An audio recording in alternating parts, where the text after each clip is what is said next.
Gujarat giants के नए coach साहब बैठे हैं जी। जर्सी का रंग पहले भी लाल था, अब भी लाल है, सिर्फ लोगो बदल गया है। वो कहते हैं कि लोगों ने जो कहना था कह दिया, हमने अपना लोगो चेंज कर लिया है। सीजन 13 में लकी 13 हो सकता है गुजरात जायंट्स के लिए। प्रो कबड्डी का पहला टाइटल ढूंढ रहे हैं और ये टीम आई थी सीजन 5 में, तब एकदम से सरप्राइज हुआ। मनप्रीत सिंह कोच बन के वापस आए, 2 सीजन लगातार वो टीम फाइनल गई, नहीं जीती। 6 सीजन में मेरे से ही फाइनल था। वो तो हम जानते हैं। और वो हाफ टाइम पे आपसे लीड कर रहे थे, सेकंड हाफ में पवन ने नहीं, और ओनली 10 मिनट्स रहेगा, 9 मिनट्स। हाँ जी, तब चेंज हुआ। हाँ, और मुझे याद है कोच साहब ने वो कहा था जब टाइम आउट लिया ना, पवन गुरु दक्षिणा देनी है तो बेटा यही मौका है तेरे पास। तो उन्होंने गुरु दक्षिणा दी, बुल्स चैंपियन बने। अब बुल्स के बाद पहली बार रणधीर सिंह सहरावत किसी और टीम के साथ जुड़े हैं। टीम का नाम है गुजरात जायंट्स। सर, जब अब बड़ी सारी कहानियां आती हैं प्रो कबड्डी को लेके, बुल्स के साथ आपका रिश्ता एकदम घी खिचड़ी वाला था। गुजरात जायंट्स एक और बहुत बड़ी स्पोर्ट्स फ्रेंचाइज है, अडानी स्पोर्ट्स लाइन के साथ ये टीम जुड़ी हुई है। टीम 2 बार फाइनल खेली है, जीती कभी नहीं है। आप एक टाइटल, इनफैक्ट बुल्स के साथ आपने गोल्ड भी लिया, सिल्वर भी लिया, ब्रॉन्ज भी लिया, तीनों पोजीशन ली। कुछ सीजन निराशा वाले भी रहे, सब कुछ आपने देख लिया। सब कुछ देखने के बाद आप उस टीम में आए हैं जिस टीम के साथ गोल्ड मेडल थोड़ा सा रूठा हुआ है। तो क्या गुजरात के फैंस इस बार मान के चल सकते हैं कि वो सूखा पूरा होगा इस बार? पहले तो मैं बता दूं कि बुल्स में फर्स्ट भी था, मैं सेकंड भी था, 4 बार थर्ड भी था। हाँ जी, सेम, यानी कि फर्स्ट डिवीजन नहीं है, यानी कि सेकंड डिवीजन भी नहीं थी, गुड सेकंड डिवीजन थी। और अब मैं इतनी मेहनत मैं चाहता हूं, क्योंकि ये चुनौती मैंने एक्सेप्ट की है। ओके, ये एक चैलेंज है।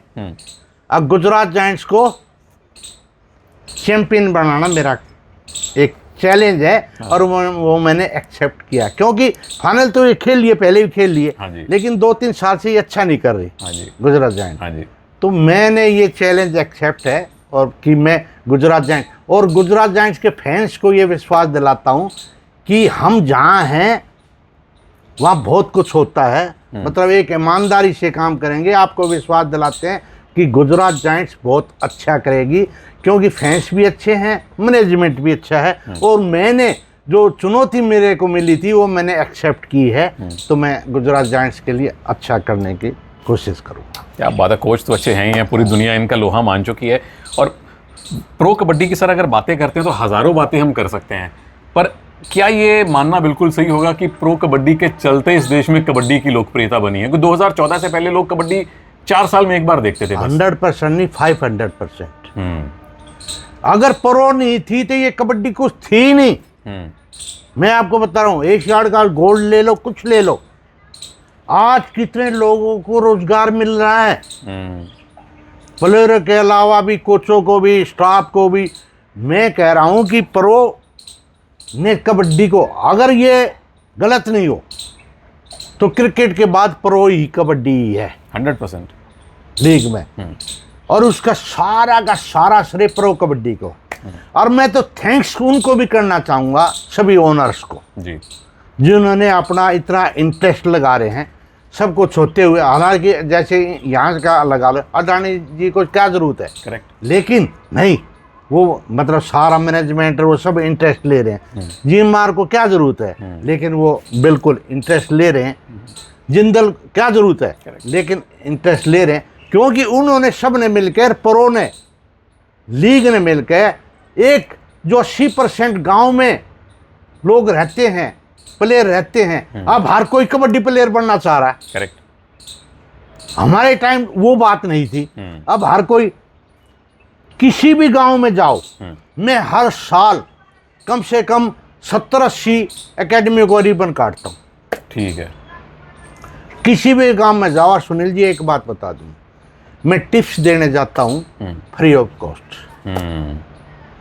मैं कश्मीर से कन्याकुमारी कई MP हुआ, चाहे झारखंड में मैं चला जाता हूँ, कोई नहीं अपने जो मैंने ये सोचा गुजरात जायंट्स में आने से पहले मैंने एक बार ये सोचा, नहीं यार बहुत हो चुका है 11 सीजनों से। फिर आप जैसे किसी बुद्धिजीवी ने मुझे एक सलाह दी कि आप बिल्कुल फिट हैं और आप एनर्जी की बात छोड़ो, एनर्जी कोई आपने कुलीगिरी नहीं करनी, 80 kg वजन नहीं करना, उठाना सिखाना आपने तो ये है। और अगर इसको जितनी नॉलेज भगवान ने दी है, इस नॉलेज को अगर हम रूम में लेके बैठे रहेंगे तो हर साल जो 5, 7, 10 प्लेयरों का बेनिफिट हो रहा है एज ए प्लेयर बनने हमारे से, वो नहीं पढ़ पाएंगे। तो मैंने सोचा कबड्डी हमारी माँ है, उसने हमारे को रोज़गार दिया, उसने हमारे को प्लेयर बनाया, उसने हमारे को अच्छा प्लेयर बनाया, तो हमारा भी कुछ दायित्व है, हम भी कबड्डी को दें। इसलिए मैंने ये एक्सेप्ट किया आगे मैं अभी और करूँगा। क्या बात। और मैं जाके टैलेंट बताता हूँ बच्चों को, क्या करना है क्या नहीं करना। और इतना टैलेंट आया है कश्मीर से, अब तमिलनाडु में कितना टैलेंट आया। हाँ जी। बहुत आया, सारे स्टेटों में बहुत टैलेंट है, तो रोजगार भी मिल रहा है। फिर जो डिपार्टमेंट है उनके जो ये सिलेक्टर थे जी भर्ती के लिए, हाँ। अब ट्रायल नहीं देनी पड़ती किसी को, प्रो में जो अच्छा गया, अरे यार हमारे यहाँ आ जाए यार। जॉब्स मिलती हैं। जॉब्स मिलती है, हाँ जी। सिर्फ प्रो के कारण। हाँ जी। तो मैं तो ये कहूँगा धन्यवाद प्रो, जो आपने हमारे को पहचान दी, हमें भी और प्लेयरों को पहचान दी। और सारे ओनर्स का भी धन्यवाद करूँगा जो आपने इस कबड्डी को, एक ग्रामीण खेल को उठाने के लिए इतना अच्छा एक रास्ता चुना, इसके लिए बहुत बहुत धन्यवाद। और प्रो कबड्डी की सर बात ना एक प्लेयर के बिना हमेशा अधूरी रहेगी, जिसका करियर शुरू भी आपकी टीम में हुआ और लास्ट सीजन भी आपके साथ खेला, पटना का लाल, बेंगलुरु का लाल, प्रदीप नरवाल। वो सीज़न 2 में ज़्यादा लोगों को पता नहीं था क्योंकि जगह कम थी, पर पटना में जाके स्टार बने, फिर बुल्स के साथ ही उनका आखिरी सीज़न था। अब प्रदीप नरवाल, उनके बारे में हम हज़ार बातें कर सकते हैं, लेकिन आपने उनको बड़ा क्लोजली देखा है, एज अ कोच भी और एज अ ओपोनेंट प्लेयर भी। क्या खास है सर उस प्लेयर में? सुनील जी, जब मैं स्टार्टिंग में लेके आया तो एक जर्नल था बेचारा, फर्स्ट टाइम ही उसका वो था, लेकिन उसमें टैलेंट था। मैं कहा कुछ करेगा, लेकिन दुर्भाग्य एक है कि इतना अच्छा तगड़ा प्लेयर होने का, इतना टैलेंट होने के बाद जो मेरे एक पीड़ा बनी हुई है, अर्जुन अवार्ड से वंचित रह गया। 2 प्लेयरों के लिए मेरे को खासकर पीड़ा बनी हुई है, राहुल चौधरी, प्रदीप नरवाल। क्योंकि और कई हैं, लेकिन वो तो अभी खेल रहे हैं ना, और बहुत बड़े प्लेयर हैं, बहुत बड़े प्लेयर, वो तो खेल रहे हैं, आगे मिल जाएगा जी। लेकिन ये मैक्सिमम छोड़ चुके। और मेरे एक बात समझ नहीं आती, लोग क्या सोच रहे हैं या क्या सोच रहे हैं। अब ये राहुल चौधरी का पिछला नेशनल बहुत अच्छा खेला, हाँ जी, तो किसी ने लिया नहीं, ये मेरी समझ से बाहर है। अब प्रदीप का प्रदीप है, अरे भैया हम भी खेले और भी खेले, 8-8, 9-9 पॉइंट एक ही बार में किसने लिए।